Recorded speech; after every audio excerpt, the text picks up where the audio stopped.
තිරුවන් සරණයි හැම දිනාටම අදත් අපේ සුපුරුදු භාවනා පුහුණු උපදේශන වැඩසටහනට පින්වත් ඔබ හැම දිනාම සම්බන්ධ වී සිටින්නේ සදහම් අරුණ කඳුරට ගුවන්විදුලි මාධ්‍ය ඔස්සේ විකාශනය වෙන විශේෂ භාවනා පුහුණු උපදේශන වැඩසටහනටයි. ඉතින් මේ වැඩසටහනට අපි දන්නවා අපේ රංගන මහත්මිය මතක් කළා වගේ හුඟක් දෙනෙක් ඇහුම්කන් දෙනවා මට පෞද්ගලිකවත් කතා බහ කරලා මේ ගැන ප්‍රසාදය පළ කරලා තියෙනවා. ඒ වගේම කඳුරට ගුවන්විදුලියටත් අමතලා තිබෙනවා. ඒ වගේම අද අපට ලිපි ලැබිලා තිබෙනවා. ලිපි මගින් අපෙන් ප්‍රශ්න කරපු කාරණා තිබෙනවා. ඒවටත් අපි අවධානය යොමු කරනවා. ඉතින් ධර්මයේ පුහුණු වෙනවා කියන එක ගැන අහන්ට දකින්න ලැබෙනකොට ඒක ලොකු සතුටක්. සමාජය මිනිස්සු දැහැමි වෙනකොට ධාර්මික වෙනකොට Tamanට විතරක් නෙවෙයි ඒකේ යහපත උදා වෙන්නේ සියලු දෙනාටම ඒකේ යහපත ඇති වෙනවා යහපත උදා වෙනවා. ඉතින් ඒක නිසා අපි මේ වැඩසටහනට ලැබෙන ප්‍රතිචාර පිළිබඳව අපි ගොඩක් සතුටු වෙනවා.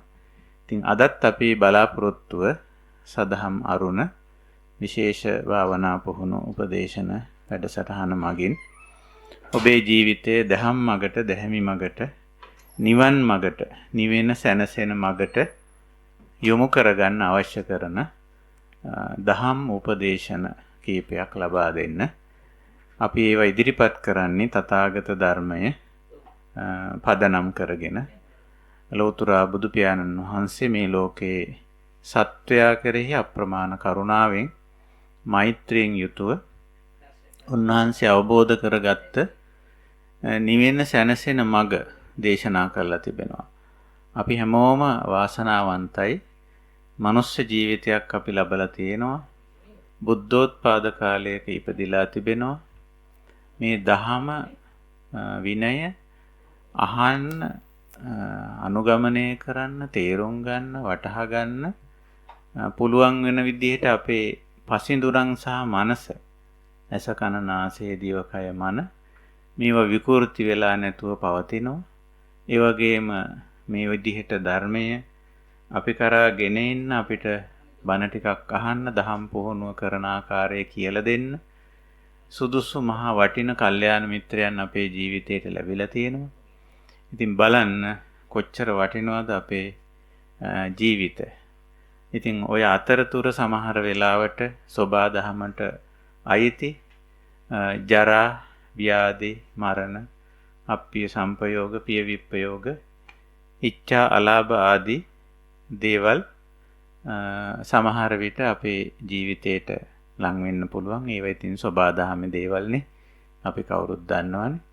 ඒ වුණාට මේ මැද්දේ අපිට මේ ධර්ම මාර්ගයේ ඉදිරියට යන්න අවශ්‍ය හැම දෙයක්ම ලැබිලා තියෙනවා. ඒක නිසා ඔබ නිවසේ හිටියත් සේවා ස්ථානයේ හිටියත් සමහර විට මේ දවස්වල මේ රෝගී තත්ත්වය නිසා අපි දන්න සමහර ඇත්තෝ ඉන්නේ මේ රෝග නිවාරණ මධ්‍යස්ථානවල ඒ වගේ තැන්වල පවා ඉඳගෙන අපේ වැඩසටහනට ඇහුම්කන් දෙනවා කන් දෙනවා. ඉතින් මේ හැම දිනාම අපි ඊටාම ගෞරවයෙන් කල්යාණ මිත්‍රත්වයෙන් අපේ හොඳයි අවසරයි අපේ හාමුදුරුවනේ දුරකථනයට කෙනෙක් සම්බන්ධ වෙලා ඉන්නවා අපේ හාමුදුරනේ. නුවරඑළිය සීතාඑළිය ප්‍රදේශයෙන් රමණී විජේකෝන් මහත්මිය සම්බන්ධ වෙලා ඉන්නවා. සුබ උදෑසනක් ඔබට. සුබ උදෑසන. තෙරුවන් සරණයි. තෙරුවන් සරණයි. හොඳයි යොමු කරන්න ප්‍රශ්නය ගැටලුව.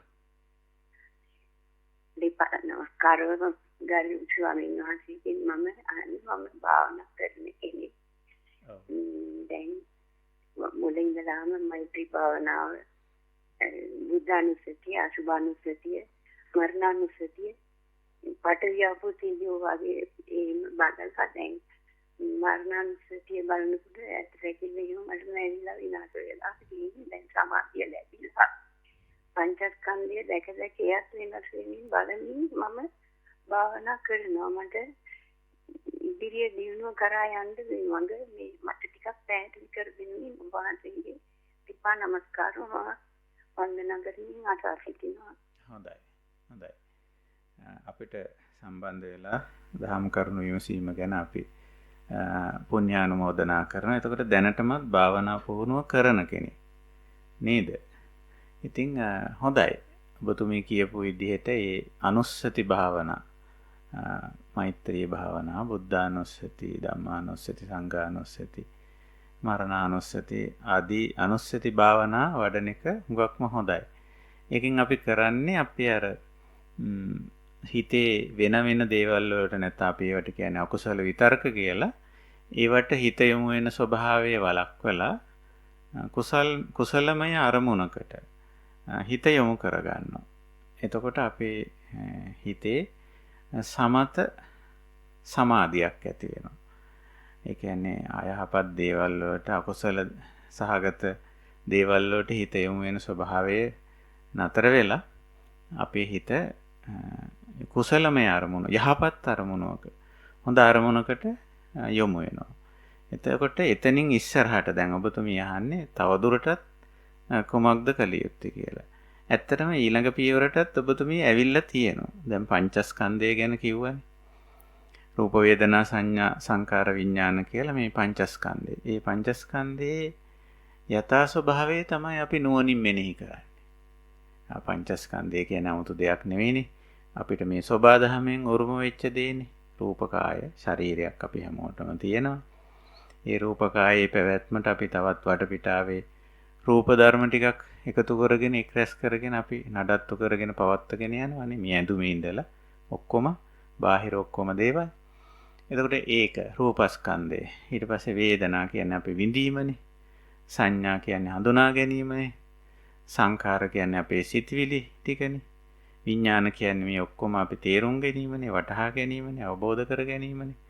ඒතර මේ විදිහට අපිට පංචස්කන්ධයක් තියෙනවා. අපි මේක ගැන නිතරම සිහිනුවණින් යුක්ත වෙලා අපි එහි අනිත්‍ය ස්වභාවය, අනාත්ම ස්වභාවය හොඳට නුවණින් මෙනෙහි කරලා අපි මේකට ඇලෙන්නේ, ගැටෙන්නේ, මුලා වෙන්නේ නැතුව අපි මේ පංචස්කන්ධ ධර්මතාවයත් එක්ක කටයුතු කරනවා. සාමාන්‍යයෙන් ජීවිතේ නිමාවක් වෙනකන් අපි හැමෝම මේ පංචස්කන්ධය පවත්වාගෙන යනවා, නඩත්තු කරගෙන යනවා. ඒක බුදුරජාණන් වහන්සේත් එහෙමයි, රහතන් වහන්සේලාත් එහෙමයි. අපිටත් එහෙමමයි. ඉතින් අපි බොහොම ගැඹුරින් පංචස්කන්ධයේ තේරුම් අරගෙන එහි අනිත්‍ය ස්වභාවය, අනාත්ම ස්වභාවය, විපරිණාමයටපත් වෙන ආකාරය මේක ඇති වුණා වගේම පැවතිලා වෙනස් වෙමින් පැවතීගෙන ගිහිල්ලා යම් වෙලාවක නැති වෙලා යන ස්වභාවය. අපි ඒකට සමුදය වය කියනවා. ඒ වගේම මේක හේතු ඇතුව හටගෙන හේතු ඇතුව පැවතිලා හේතු නිසා නැති වෙලා යන ස්වභාවය හොඳට නුවණින් මෙනෙහි කරපුවාම මේ කිසිම දෙයක් එක්ක අපේ හිතේ ඇලීමක්, ගැටීමක්, මුලාවක් නැතුව යනවා. ඒ කියන්නේ රාග, දෝෂ, මෝහ නැතුව යනවා. අනේ එතෙන්ට එන්න තමයි අපි නුවණින් මේක මෙනෙහි කරන්න ඕනේ. ඒක තමයි විදර්ශනා භාවනාව කියන්නේ. ඉතින් දැනටමත් ඔබතුමී මේ පියවරට ටික ඇවිල්ලා තියෙනවා. ඒකම ඉදිරියට කරගෙන යන්න කියලා අපි මතක් කරන්න කැමතියි. හොඳයි, අපි ඉදිරියට මේ අපි කතා කරගෙන ආපු කාර්යය අදහස් ටික ඉදිරියට ගොනු කරගෙන යන්න කැමතියි. මම මතක් කරමින් හිටියේ අපි හැමෝම වාසනාවන්ත මිනිස්සුયો. මේ ජරා ව්‍යාධි මරණ කියන ස්වභාවික සංසිද්ධි ටිකකට කවුරුත් උපන් සත්වය මොහොන දීලා හිටියට අපිට මේ ධර්ම මාර්ගයේ ඉදිරියට යන්න දහම් පුහුණුව සඳහා ඊටාම හොඳ අවස්ථාවක් ලැබිලා තියෙනවා. ඒකට අපි කියන්නේ ෂණ සම්පත්තිය කියලා. ඉතින් ඒ අවස්ථාවෙන් ප්‍රයෝජන ගන්න ඕන අපි සියලුම දෙනා. මොකද මේ ජීවිතයේ තියෙන අස්තිරභාවය, අස්ථාවරභාවය අපිට දැන් හොඳට ප්‍රත්‍යක්ෂ වෙලා තියෙනවා. ඒක නිසා අපි බොහොම පරිස්සමෙන් මේ දවස්වල වැඩ කරන්නත් ඕනේ. ඒක කවුරුත් මතක් කරන කාරණයක්. අපි ඒකට කියන්නේ සිහි නුවණින් වැඩ කරනවා කියලා. සිහිය කියන එක අපි දැන් කතා කරලා තියෙනෝනේ. මේ මොහොතේ දැන් මම කොතනද ඉන්නේ කියන එක ගැන අවදිමත් භාවයක් තියෙනවා. ඒ වගේම මම කවුද මේ වෙලාවේ? මේ මොහොතේ මම කවුද? ඒ කියන්නේ මගේ භූමිකාව මොකක්ද? මේ මොහොතේ මම මොනවද කරමින් ඉන්නේ? කියමින් ඉන්නේ, හිතමින් ඉන්නේ කියලා අර තමන් පිළිබඳ පූර්ණ අවදිමත් භාවයක්. තමන් ඉන්න වටපිටාව පිළිබඳ පූර්ණ අවදිමත් භාවයක්. මේ මොහොතේ තමන්ගේ භූමිකාව, තමන්ගේ කාර්යභාරය, යුතුයකම, වගකීම, රාජකාරිය පිළිබඳ අවදිමත් භාවයක් පවත්වා ගැනීමෙන් අපිට පුළුවන්කම ලැබෙනවා ඒ වර්තමාන මොහොතේ යහපත්ව නිවැරදිව කටයුතු කරන්න. ඒකට කියන්නේ එළඹ සිටි සිහිය කියලා. පාලි භාෂාවෙන් ධර්මයේ ඔක සඳහන් වෙන්නේ උපට්ඨිත සති කියලා. උපට්ඨිත සති. එළඹ සිටි සිහිය. කියන වර්තමාන මොහොතේ අපි මනා සිහිනුවණින් කටයුතු කිරීම. ඉතින් මේ සතිපට්ඨාන භාවනා ක්‍රමය තමයි අපි මූලික වශයෙන් මෙහිදී පුරුදු පුහුණු කරගෙන යන්නේ. ඉතින් අපි දැන් මේ සදහම් අරුණ භාවනා පුහුණු වැඩමුළු මාලාවක් දැන් අපි පවත්වාගෙන යනවා හැම සෙනසුරාදාවකම ශනිදාවකම මේ කඳුරට ගුවන්විදුලි මාධ්‍ය ඔස්සේ. ඉතින් අපිට රංගන මහත්මයා මතක් කළා වගේ අපේ කාරුණික පින්නතුන් මේ සඳහා බොහෝම කරුණාවෙන් උදව් උපකාර කරනවා, සහයෝගය ලබා දෙනවා. මේ වැඩසටහන ඇත්තටම ආරම්භ කරේ මේ පවතින වාතාවරණයේ සැලකිල්ලට අරගෙන. අපි සමග බණ භාවනා පුහුණු වෙන කල්යාණ මිත්‍ර පිරිසක් ඉන්නවා. සදහම් අරුණ කලන මිතුරු සංවිධානයේ පිරිසක් ඉන්නවා. ඉතින් ඒ ඇත්තෝ තමයි කල්පනා කරේ විශේෂයෙන් අපගේ කල්යාණ මිත්‍ර WN විජේවර්ධන මහත්මයා, තිලකවංශ ගමනායක මහත්මයා, තිලක් වීරසිංහ මහත්මයා වැනි ඇත්තෝ, ඒ වගේම අපේ ගල්කන්ද මහත්මයා වගේ ඇත්තෝ කල්පනා කරා මේ අපි මේ වන භාවනා පුහුණුවට එක්රැස් වෙන්න පුළුවන් කමක් නැහැ. පන්සල් වෙහෙර විහාරස්ථාන වලට ගොනු වෙන්න බෑ මේ තියෙන වාතාවරණය නිසා. ඉතින් ඒ නිසා මේ කිසියම් මාධ්‍යයකින් තම තමන්ගේ ස්ථානවල ඉඳගෙන බණ භාවනා පුහුණුව කරගෙන යන්න අවශ්‍ය කරන මාර්ගෝපදේශන ටිකක් ලබා දෙන්න ඕන කියලා. ඉතින් ඒ කරුණාවෙන් පටන් ගත්ත කටයුත්තක් මේක.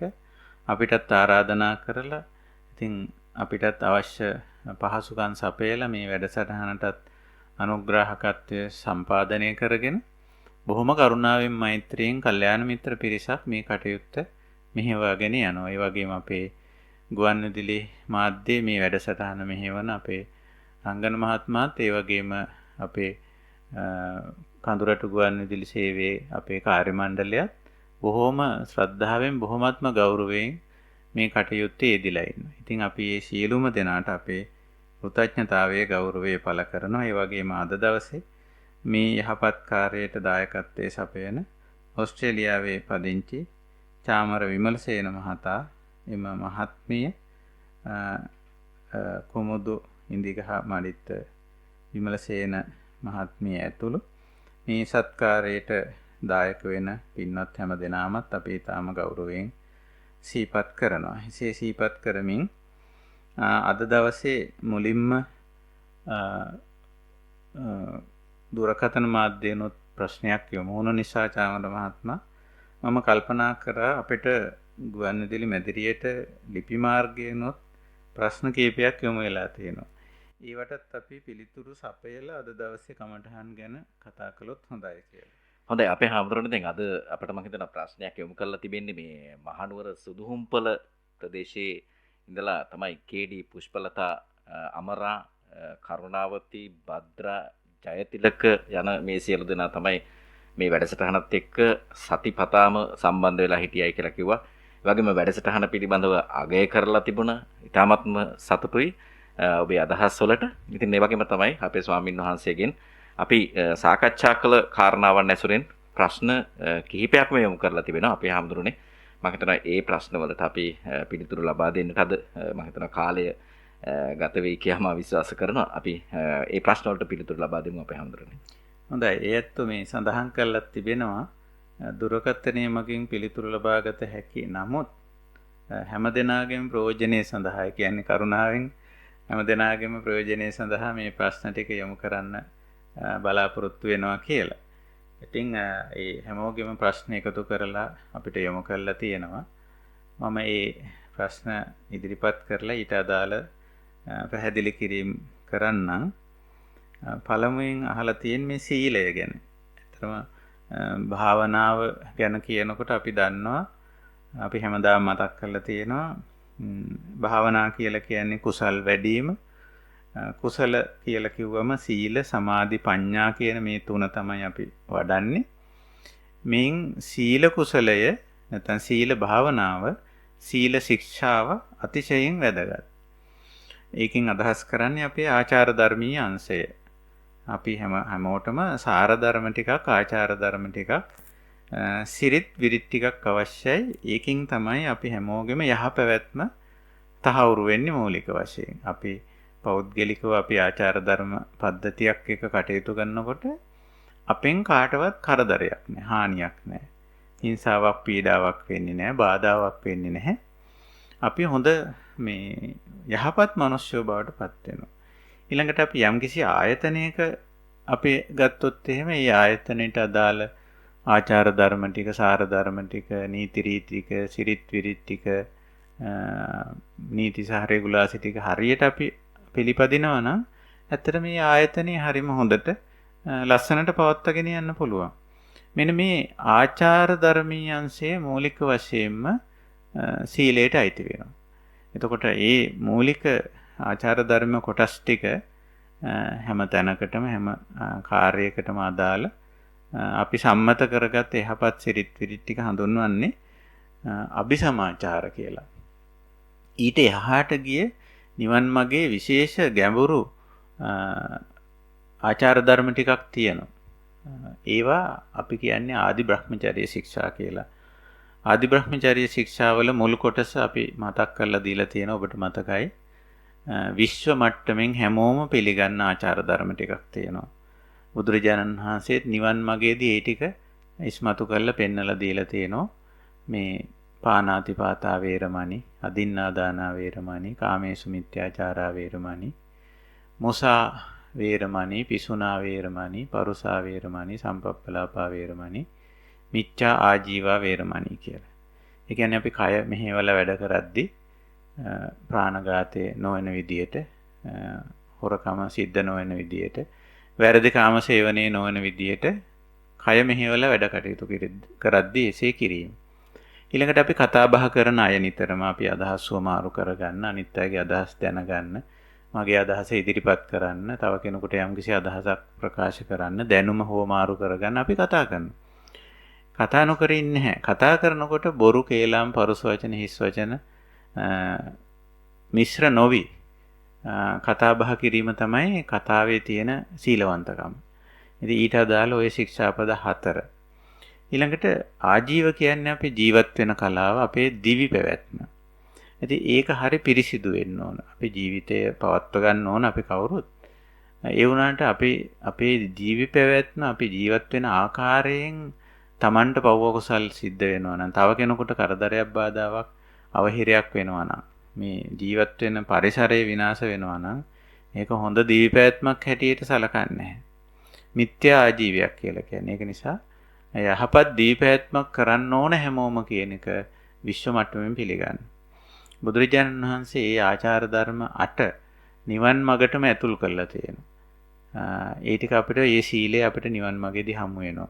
ඊට අමතරව අපි මජ්ජ පමාද ඨානා වේරමණී, මදේට ප්‍රමාදයට වැටීමෙන් වැළකී සිටීම. මොකද ඔය කියන යහපත් ජීවිතයක් ගත කරන්න බෑ කෙනෙකුට මදේට ප්‍රමාදයට වැටුණොත්. මදේ කියන්නේ අපේ මේ ශරීරය හරියට පවත්වාගෙන යන්න බැරි කමනේ. පමාද කියන්නේ ප්‍රකෘති සිහිය නැතිකම. එතකොට මජ්ජ පමාද මේක කයටයි මනසටයි සම්බන්ධ මහා ගැඹුරු ආචාර ධර්මයක්. මජ්ජ පමාද ඨානා වේරමණී. ඉතින් මදේට ප්‍රමාදයට වැටීම. ඉතින් ඒකත් පිළිගන්නව ලෝකේ කවුරුත් විශ්වාචාර ධර්මයක් හැටියට.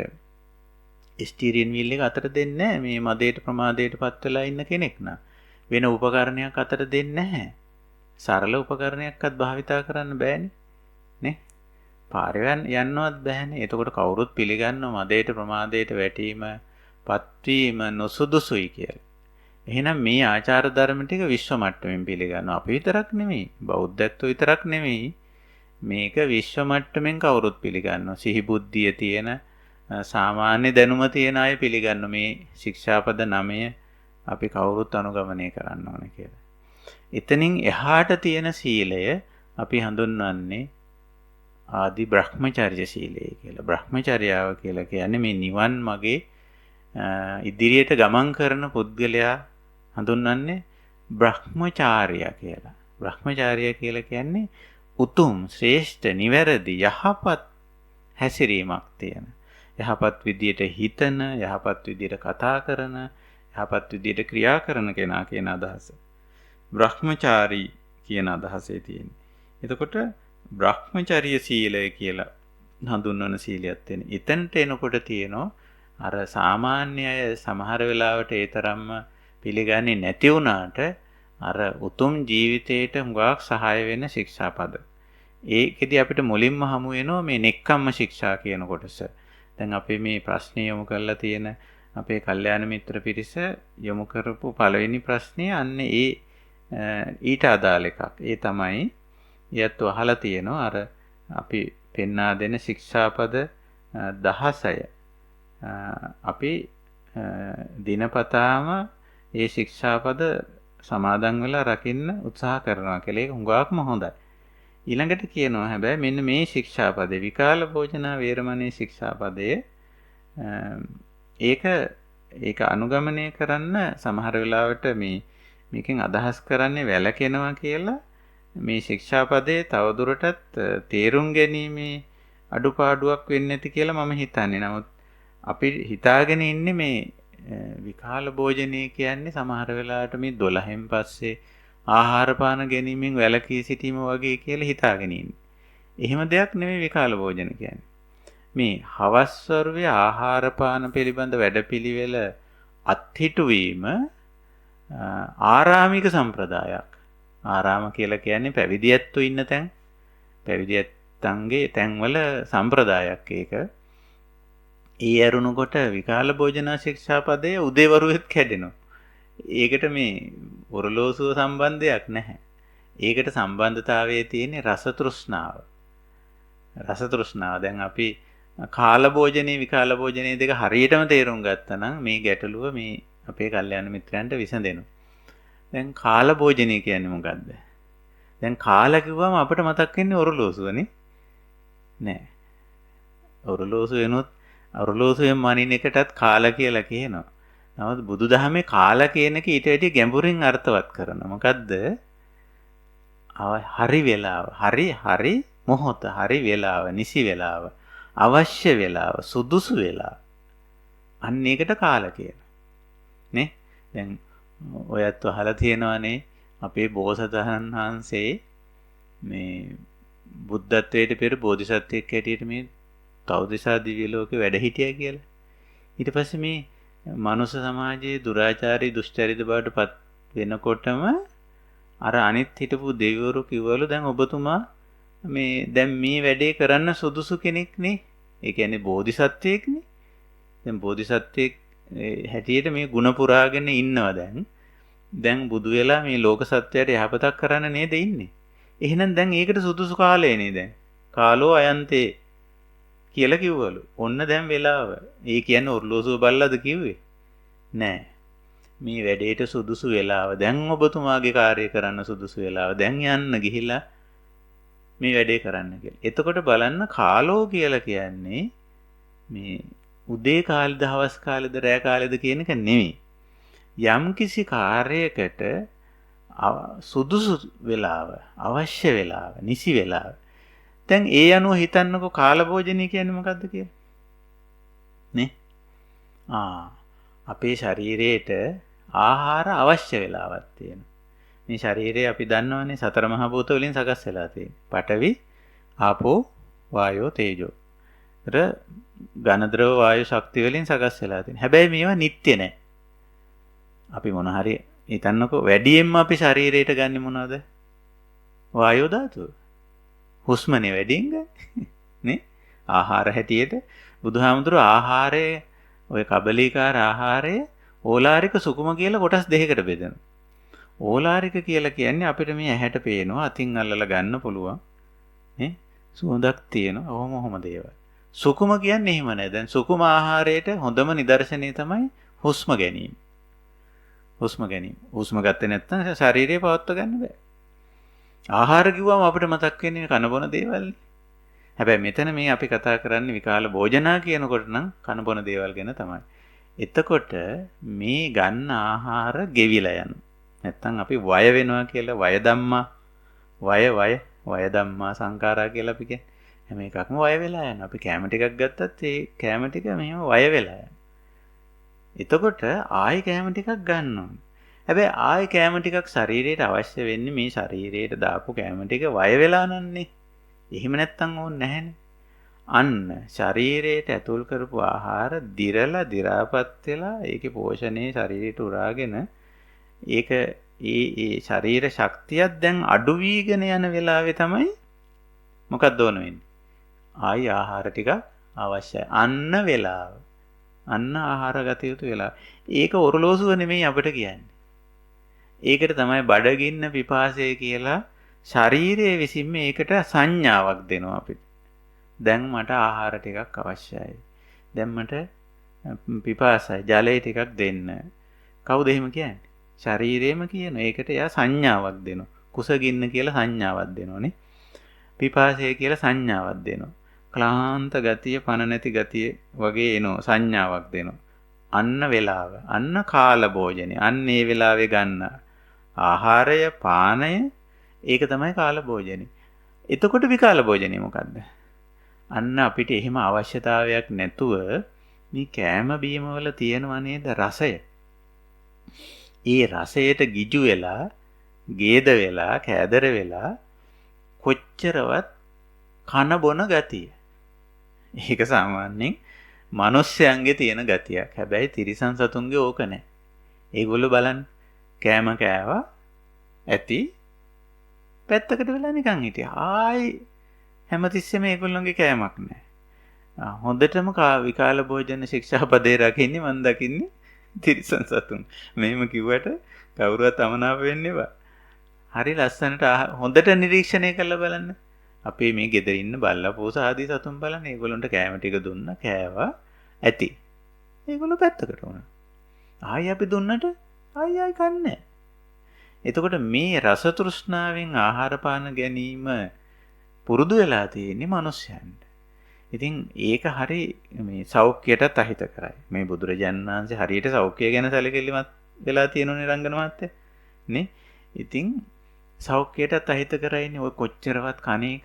ඊළඟට කෑම බීම උයන එකත් හරි කරදරයක්. ඒ කොච්චරවත් කනවනේ. ඊළඟට වස්පස් කරන්න ගොඩාක් ඊළඟට වියදම් ඊළඟට ඕවා කෑවෙන් පස්සේ ශරීරගත වෙලා ප්‍රමාණයට ඉක්මවා ආහාර ශරීරගත වුණාන් පස්සේ ඒවා ශරීරේ තැම්පත් වෙනවා. දැන් තෙල් එහෙම බලන්න. අපි වැඩිපුර ගත්තම මේ ඒවා ශරීරයේ තැන් තැන් වල තැම්පත් වෙනවා. තැම්පත් වුණාම මොකද වෙන්නේ? අනවශ්‍ය සෞඛ්‍ය ගැටලුවක් ඇති වෙනවා. ඉතින් ඔය ඔක්කොම සලකලා පහසු විහරණය කියලා එකක් බුදුදහම උගන්වනවා. පහසු විහාරෝ බුදුරජාණන් වහන්සේ සැලකිල්ලට දැක්වුවා. පහසු විහරණය. අන්නේ සඳහා විශේෂයෙන් මේ කාල භෝජනේ විකාල භෝජනා වේරමණී අන්න ඒක ඊටාම වැදගත්. එතකොට දැන් තේරුණානේ විකාල භෝජනා වේරමණී කියන්නේ අර රස තෘෂ්ණාවෙන් ආහාර පාන අවශ්‍ය නැති වෙලාවේ රස තෘෂ්ණාවෙන් කැම බීම ගන්න එක. කාල භෝජනේ කියන්නේ කැම බීම අවශ්‍ය වෙලාවේ ප්‍රමාණයට මත්තඤ්ඤෝ කියලා අපිට බුදුහාමුදුරුවෝ කියලානේ මත්තඤ්ඤුතාච බත්තස්මින් බුද්ධ දේශනාවේ තියෙන එහෙම ගන්න ආහාරයේ මාත්‍රාව වෙලාවට බඩගිනි වෙලාවට කෑවත් ඒකට ප්‍රමාණයක් තියෙනවා. ඒකට අවශ්‍ය ගුණේ සහිතවයි ගන්න. ඉතින් ඒක නිසා මේ ඇත්තන්ට මේ විකාල භෝජනා ශික්ෂාපදේ රකින්න සාමාන්‍ය ජීවිතේදී මට පේන්නේ කිසිම බාධාවක් නැහැ. හැබැයි ඔය 12න් පස්සේ කැම බීම ගැනීමෙන් වැළකී සිටීම කියන එක ඒක ආරාමික සම්ප්‍රදායක්. මොකද ආරාමවල ඉන්න අපි ඉතින් ඔය දායකයන්තෝ ගෙනල්ලා දෙන දෙයක් නේ අපි පරිහරණය කරන්නේ. මේ දවස්වල නම් අපිත් දානේ උයාපිහාගෙන වැළඳුවට මේ සාමාන්‍ය දවස්වල එහෙමයි. එතකොට අර දායකයන්ට කරදරයක් නොවෙන්න උදෑසන වරුවේ විතරක් ඊයත්න්ගෙන් ආහාර පාන ටිකක් ලබාගෙන ඒ ආහාර පාන ටික භුක්ති විඳීම. හවස් වරුවේ ඒ කටයුත්තට යන්නේ නැහැ. එතකොට තමන්ටත් ලේසි, පැවිද්දටත් ලේසි. අර දායකත්වයේ දර නැත්තන්ටත් කරදරයක් නැහැ. මොකද පැවිද්දන්ට වගේ නෙවෙයිනේ ගිහි ඇත්තන්ට ගොඩක් වැඩනේ. කොච්චර වැඩ තියෙනවදනේ. ඒකට අපි ගිහිල්ලා හැමතිස්සෙම කරදර කරනවා නම් උදෙත් යනවා පාත්‍රය අරගෙන. දවල්ටත් යනවා, රැයටත් යනවා. ඉස්සර එහෙමනේ. බුද්ධ කාලේ රාත්‍රියේත් පිණ්ඩපාතේ ගියා භික්ෂුන් වහන්සේලා. ඉතින් ගියාම ওই ප්‍රශ්නේ ආවා. මොනවද මේ ගිහි ඇත්තෝ හැටියට අපිට කොච්චර වැඩ තියෙනවද? ඔබ වහන්සේලා හැමතිස්සෙම අපේ ගෙවල් වලට ආපුවම අපිට කරදරයිනේ කියලා කිව්වා. එහෙම කියපු නිසා තමයි බුදුරජාණන් වහන්සේ මහා කරුණාවෙන් එකඟතාවයක් ඇති කරගත්තා. අපි එහෙනම් හවස් වරුවේ මේ වැඩේ නතර කරමු. අපිව උදෑසන වරුවේ දායකයන්තෝ උයලා එක්ක අපිට ගෙනල්ලා දෙන දෙයක්. එහෙම නැත්නම් අපි ගිහිල්ලා පාත්‍රය අල්ලලා මොන හරි දෙයක් ඉල්ලගෙන වළඳලා උදේ වරුවේ මේ වැඩේ අවසන් කරමු. ඒක ආයේ හවසට රාත්‍රී කාලයට තියාගන්න එපා. එතකොට මේකෙන් අදහස් කරන්නේ 12න් පස්සේ කෑම හෝ රාත්‍රී කාලයේ ආහාර ගැනීම පෞසිද්ධ වෙන වැඩක් කියලා නෙමෙයි. අපි ඕවා වරද්දලානේ තේරුම් අරන් තියෙන්නේ. මේවයි මහා ගැඹුරු වටිනාකමක් තියෙනවා. ඒක තමයි තෝරගන්න ඕනේ. ඒක තෝරගත්තම සීලේ රකින්න එක අමාරු නෑ පින්නත්. ඉතින් මං හිතනවා ওই පළවෙනි ප්‍රශ්නේ ඕකයි අදහස. ඊළඟට තවත් ප්‍රශ්න ඉදිරිපත් කරලා තියෙනවා.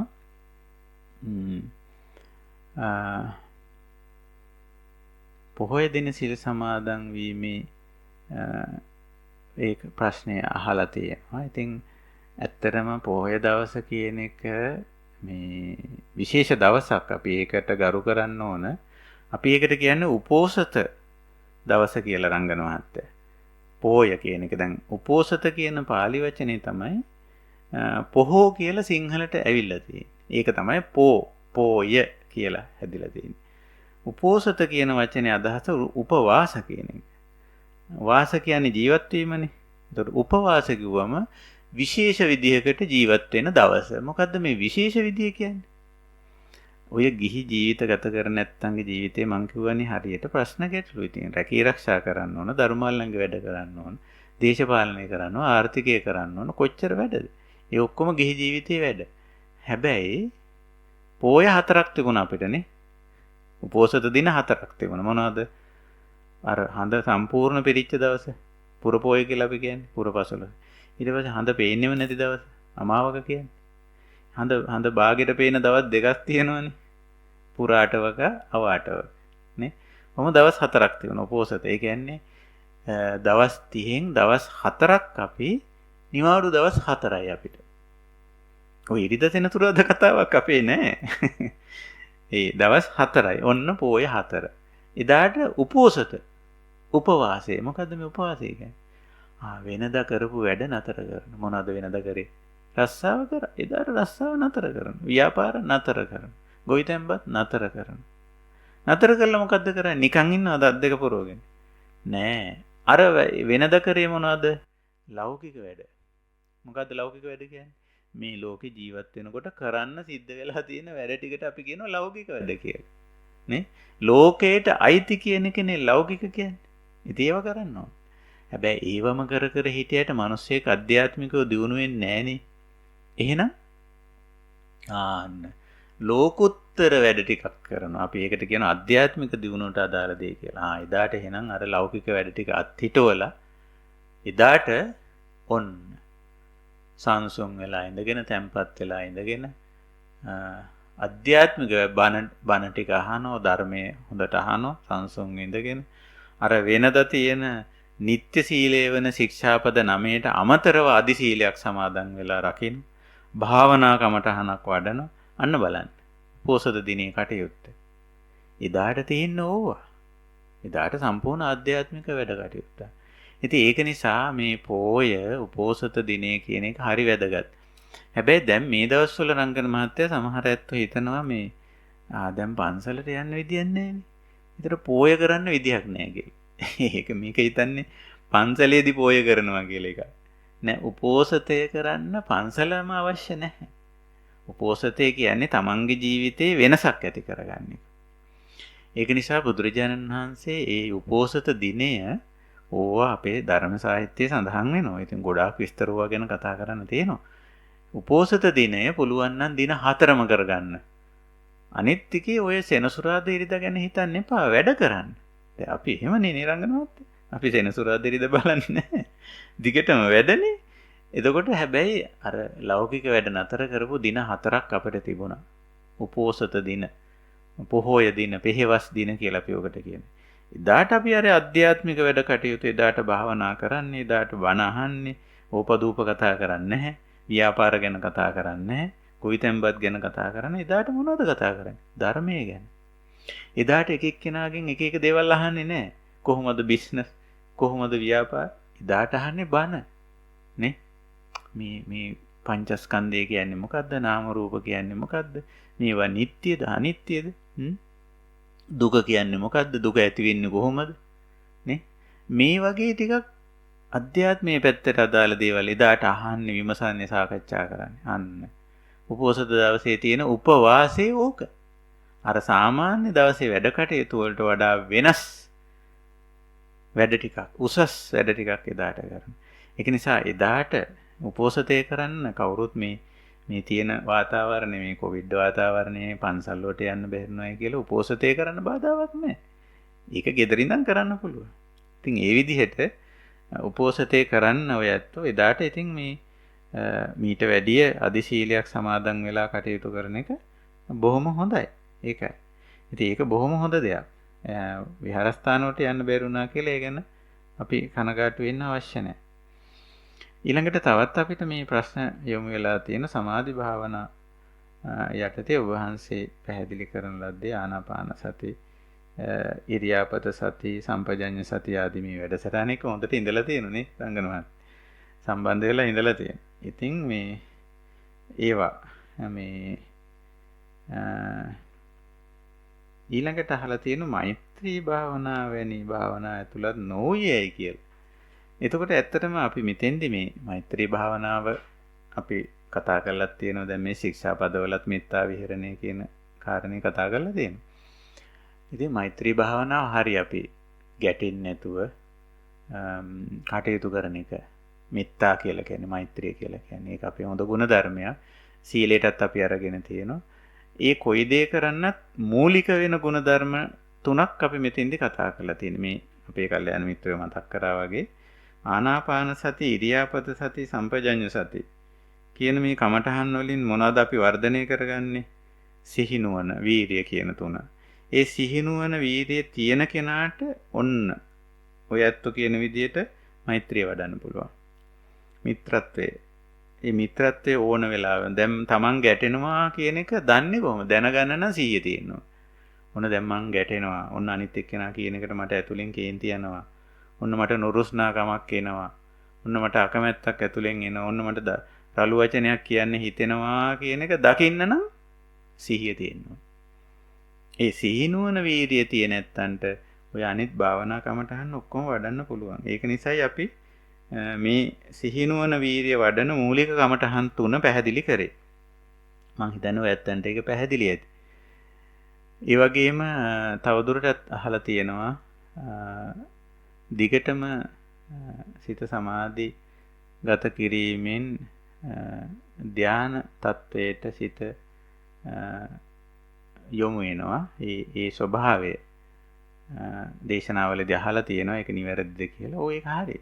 මේ ධාන කිව්වම ඒක අපි හුඟක් පැහැදිලි කරන්න ඕන කාරණයක්. නමුත් මම කෙටියෙන් කිව්වොත් මේ ධාන කියලා කියන්නේ අපේ මූලික වශයෙන් මානසික තත්වයක්. දැන් පළවෙනි ධානය ගැන කියනකොට කියන්නේ විවිච්ඡ කාමේහි විවිච්ඡ අකුසලේහි ධම්මේහි කියලා. අපි අකුසල ක්‍රියා, අකුසල කායික ක්‍රියා, වාචික ක්‍රියා, මානසික ක්‍රියා අත්හිටවල තියෙනවා නම් විවිච්ඡ කාමේහි, ඒ වගේම මේ කාම වස්තු සහ කාමී ක්‍රියාවන් පසුපස හඹා යන ගතිය අපි අත්හිටවල තියෙනවා නම් ඒ වෙලාවේ අපි බොහොම සංසුන් මානසිකත්වයක ඉන්නවා. ඒ වෙලාව හඳුන්වලා තියෙන පඨමං ඥානං කියලා. පළවෙනි උසස් මානසික තත්ත්වය. ඉතින් අපි සීලය රකින්නකොටම ওই පළවෙනි ධානයට එනවා. මේ අපි කියන ආදි බ්‍රහ්මචර්ය ශික්ෂා, අபிසමාචාරික ශික්ෂා ටික රකින්නකොටම පළවෙනි ධානයට එනවා. අපේ මනස. මොකද අපි එතන විවිච්ඡ කාමෙහි විවිච්ඡ අකුසලෙහි කියන ගුණධර්මයට අපි ඇවිල්ලා. ඉතින් ඒක නිසා මේ සීලය රකින්නකොට, සමාධිය වඩනකොට, ප්‍රඥාව දියුණු කරනකොට ධානී තත්වයට අපිපත් වෙනවා ක්‍රමයෙන්. එහෙම නැතුව ධානයක් වඩනවායි කියලා මේ අමුතු ප්‍රයත්නයක්, අමුතු උපක්‍රමයක්, අමුතු ක්‍රමයක් හරහා ඇති කරගන්න එකක් නෙමෙයි. මේ සීලය, මේ සමාධිය, මේ ප්‍රඥාව වඩනකොටම තමයි මේ தત્ත්වය ඇති වෙන්නේ. දැන් බලන්න ආර්ය අෂ්ටාංගික මාර්ගයේ ධානය සඳහන් වෙලා තියෙන්නේ සම්මා සමාධි. මේ අන්තිම මාර්ගාංගයේ විස්තර කරන්නේ බුදුරජාණන් වහන්සේ කතමාච භික්ඛවේ සම්මා සමාධි. නේ? ඉද භික්ඛවේ භික්ඛු විවිච්ඡේව කාමෙහි විවිච්ඡ අකුසලෙහි ධම්මෙහි කියලා ওই ධාන හතර තමයි පෙන්වලා තියෙන්නේ. එතෙන්ට එන්න නම් අර ආර්ය අෂ්ටාංගික මාර්ගයේ මුල් අංග ටික මෙහෙම වැඩිගෙන එන්න ඕනනේ. එතකොට ධානයේ වැඩෙනවා කියලා කියන්නේ ධානී තත්වයටපත් වෙනවා කියලා කියන්නේ අර මුල් අංග ටික මෙහෙම ක්‍රමයෙන් වඩාගෙන ඉන්න ඕන. මොනවාද? සම්මා දිට්ඨි, සම්මා සංකල්ප, සම්මා වාචා, සම්මා කම්මන්ත, සම්මා ආජීව, වායාම සති. ඒ ටික වඩනකොට අපේ ඒ ධානී තත්වයට අපිපත් වෙනවා. ඒකයි තියෙන්නේ. ඒක මම හිතන්නේ පැහැදිලි ඇති. ඔබ වහන්සේ හැම දිනකම කුසලය යන පදය පමණයි භාවිතා කරන්නේ. පින ගැනත් අහනවා. මේක හොඳ ප්‍රශ්නයක්. ඇත්තටම මෙහෙමයි. පින කියන එකේ සාමාන්‍ය අදහස මේ පින කියන වචනේ එන්නේ පාලි පුඤ්ඤ කියන වචනයෙන් රංගනවත්. පුඤ්ඤ කියන්නේ පිනවනවා කියන අර්ථයෙන්. පුනාතේති පුඤ්ඤ. ඒකට පිනවීම කියන එක අපිට අවශ්‍යයි. කියන්නේ අපි අපිව සතුටු කරගන්නවා කියන එක. පුඤ්ඤ කියලා කියන්නේ. පිනව ගන්නවා කියලා අපි ඒකට කියන්නේ. පුනාති. එතකොට මේ පිනවා ගන්න එක අපි සතුටු කරගන්න එක, සතුටු වෙන දේවල් කරන එක බුදුදහමේ ප්‍රතික්ෂේප කරන්නේ නැහැ. ඒකට යහපත් වැඩ කොච්චරවත් අපිට නිර්දේශ වෙලා තියෙනවනේ. හැබැයි මේ පිනව හිටියට මේ දුකෙන් මිදෙන්නේ නැහැ. ඒක නිසා අපි කුසලයට යනවා. ඒ කියන්නේ පිනවීම, ඒ කියන්නේ සතුටුදායක හොඳ වැඩ, යහපත් වැඩ කරන එක එපා කියන එක නෙමෙයි මෙතනින් කියන්නේ. පුණ්‍ය කටයුතු අපි කවුරුත් දන්නවා. නේ? ඉතින් ඒක ගැන අපි අවුලුතෙන් පින්කම් ගැන කියලා දෙන්න ඕනෙත් නෑ. දැන් පින්කම් කරනවා අප්‍රමාණ. කුසලේනේ නැත්තේ. ඉතින් ඒකයි අපි මේ සදහම් අරුණ වගේ වැඩසටහනකින් විශේෂයෙන් ඉස්මතු කරලා දෙන්න බලාපොරොත්තු වෙන්නේ කුසලය. සීල සමාධි ප්‍රඥා වැඩිම. ඒක නිසයි අපි කුසලය ගැන මෙච්චර කරුණු කියන්නේ. සීලය ගැන, සමාධිය ගැන, ප්‍රඥාව ගැන. එහෙම නැතුව පින ගැන අව탁සේරුවකට ඇවිල්ලා නෙමෙයි. ඒකත් අපි මෙතෙන්දි මතක් කරන්න ඕන. ඊළඟට ඔය ප්‍රශ්න ටික තමයි ඉතින් ඉදිරිපත් කරලා තියෙන්නේ. මම හිතන්නේ මේ ටික පැහැදිලි වෙන්නේ නැති. අවසානයේත් කියලා තියෙන ඔබ වහන්සේ සමග දුරකථනයෙන් අපිට කතා බහ කරන්න පුළුවන්. ඒත් අපි අසන්නන්ගේ ප්‍රයෝජනය සඳහාත් එක්ක මේ විදිහට මේ ප්‍රශ්න යොමු කරනවා කියලා. ඉතින් හොඳයි, අපි විශේෂයෙන් අද වැඩසටහනේදී හුඟක්ම උත්සාහ කරා අපිත් එක්ක මේ සදහම් අරුණට එකතු වෙලා බණ භාවනා කරන ඇත්තන්ගේ ප්‍රශ්න, විශේෂයෙන් මැදිරියට ලිපි මාර්ගයෙන්, දුරකථන මාර්ගයෙන් යොමු වෙලා තියෙන ප්‍රශ්න ගැටලුවට පිළිතුරු සපයන්න. අද මම විශේෂ කමටහනක් පැහැදිලි කරන්න බලාපොරොත්තු වෙන්නේ නැහැ. ඉතින් අපි ඒ කාල වේලාවත් මේ වෙනකොට සෑහෙන පමණ ඉක්මලා තියෙන නිසා නැවතත් මම භාවනාව පිළිබඳව ඉතාම කෙටි සටහනක් තබලා අද දවසේ අපේ සදහම් අරුණ නිමා කරන්න කැමතියි. එතකොට භාවනා කියලා කියන්නේ ආසේවති, භාවේති, වඩ්ඩේති, කුසල ධම්මේ. මේ කුසල් කියලා බුදුදහමේ උගන්වන කොටස් තුනක් තියෙනවා. ඒ තමයි සීල. ඒ කියන්නේ අපේ ආචාර ධර්මීය පක්ෂය. යහපත් ආචාර ධර්ම සිරිත් පිරිත් ශික්ෂා පද ටිකක් අපිට බුදු පියාණන් වහන්සේ උගන්වලා තියෙනවා. ඒක පුරුදු පුහුණු වෙන එකට අපි කියනවා සීල භාවනා කියලා. භාවනා කියන්නේ එතකොට මොකද්ද තේරුම? ආසේවති, නිතර නිතර ඇසුරු කිරීම. මොනවද ඇසුරු කරන්නේ? අර යහපත් ආචාර ධර්මයේමයි ඇසුරු කරන්නේ. අයහපත් ආචාර ධර්මයේ අපි ඇසුරු කරන්නේ. භාවේති කියන්නේ පුරුදු වෙනවා, පුහුණු වෙනවා කියන එක. අර යහපත් ආචාර ධර්මයට අනුව කටයුතු කරන්න අපි පුරුදු වෙනවා, පුහුණු වෙනවා. භාවේති. වඩ්ඩේති කියන්නේ ඒක වැඩි කරගන්නවා. ඒක වර්ධනය කරගන්න. එතකොට ඔන්න සීලය කියන එක වැඩි දියුණු කරගන්න එක, වර්ධනය කරගන්න. සමාධි කියන්නේ අර සිතය කලබල වෙන, නොසන්සුන් වෙන, හිතේ කෙලෙස් ඇති වෙන ස්වභාවය පුළුවන් තරම් මේ බණ භාවනා කරලා පාලනය කරගන්න. සමාධි, භාවනා, සමාධි, කුසලය. ඊළඟට ප්‍රඥාව. අන්න අපි හොඳට අවබෝධ කරගන්නවා. දැනුම නෙවෙයි, දැනුමත් අපිට අවශ්‍යයි මේ ලෝකේ ජීවත් වෙන්න. නමුත් මේ හැම දැනුමක් අස්සෙම ප්‍රඥාව කියන එක තියෙනවා නේ. ඒ කියන්නේ මොකද්ද? යම් කිසි දෙයක් දැනගත්තාම ඒකේ හොඳ, ඒකේ නරක, ඒකේ යහභාවිතය, අවභාවිතය නේ. අන්න ඒක දැනගෙන තියෙනවා නම් අපි කියන ප්‍රඥාවන්තයා කියලා. තවත් එහාට ගිහිල්ලා මේ නාම රූප ධර්ම වල යථා ස්වභාවය අපි මේ මොන විදිහට දියුණු කරගෙන අයිති කරගෙන රැස් කරගෙන භාවිතා කරගෙන හිටියත් මේවා අනිත්‍යයි අනාත්මයි ඇති වෙලා පැවතිලා නැති වෙලා යනවා කියන එක නුවණින් හැබැයි නිකන් කට වචනෙට කියනව නෙමෙයි. හොඳට ප්‍රඥාවෙන් තේරුම් ගන්න. තේරුම් ගත්තම හිත හොඳට සංසුන් වෙනවා. බය නැහැ, දුක නැහැ, සැක නැහැ. නේ? කම්පා වෙන්නේ, තැති ගන්න. ඒ මොකද? අර ගැඹුරු ප්‍රඥාවට ආපුවා. ඉතින් ඔන්න ඔය විදියට සීල සමාධි ප්‍රඥා දියුණු කිරීම තමයි මේවට කුසල් කියනවා. මේවා වැඩි දියුණු කිරීමට භාවනා කියනවා. ඉතින් ඔය කාරණා තමයි අපි සදහම් අරුණේදී හැමදාම මතක් කරලා දෙන්නේ. ඉතින් පින්නතුන් අපි එක්ක සම්බන්ධ වෙන මට ස්වාමීන් වහන්සේලා කීප දෙනෙක්ම කතා කරා රංගන මහත්මයා. බොහොම ඈත අරණ්‍ය සේනාසන ඉන්න අපේ ස්වාමීන් වහන්සේලා උන්වහන්සේලා මේ වැඩසටහනට කන් දීලා ඊට පස්සේ උන්වහන්සේලා දැන් මාත් එක්ක පෞද්ගලිකව කතා බහ කරලා උන්වහන්සේලාගේ කමටහන් අහගන්නවා. මට ලොකු සතුටක් ඇති වුණා ඇත්තටම මේ වැඩසටහන අපි ආරම්භ කිරීම පිළිබඳව. ඉතින් අපි උන්වහන්සේලාත් අපිට ඇහුම්කන් දෙන අපේ පූජනීය ස්වාමීන් වහන්සේලා, මෙහෙණින් වහන්සේලා, උපාසක උපාසිකායත්ෝ, අපි බෞද්ධත්ව විතරක් නෙවෙයි අන්‍යාගමික ඇත්තොත් මේවට ඇහුම්කන් දෙන්න. ඉතින් හැමෝම අපි ඊටාම ගෞරවයෙන් සිහිපත් කරනවා. ඒ වගේම මේ යහපත් වැඩ කටයුත්තට උදව් උපකාර කරන සහයෝගය ලබා දෙන අපේ කල්යාණ මිත්‍ර පිරිසත් මතක් කරමින් ඉතින් අද දවසේ අපි ගත කරන්න බලාපොරොත්තු වෙන්නේ මේ පමණයි. විශේෂ කමටහනක් අද අපි මතක් කරේ නැහැ. අපි ඊළඟ හමුවේදී අපේ මේ කායානුපස්සනාවට අදාළව තියෙන ඊළඟ කමටහන් වලට විශේෂයෙන් අවධානය යොමු කරලා කතා බහ කරන්න බලාපොරොත්තු වෙනවා. එhmenan අපි අනුමෝදනාවටත් මේ සමගම යොමු වෙන්න බලාපොරොත්තු වෙනවා. මම මුලින් මතක් කළා වගේ ඇත්තටම මේ යහපත් දේවල් කටයුතු කරද්දී ශාසනික වැඩ කියලා අපි මේවට කියන්නේ. මේවට ගොඩක් ඇත්තන්ගේ සහයෝගය ලැබෙනවා.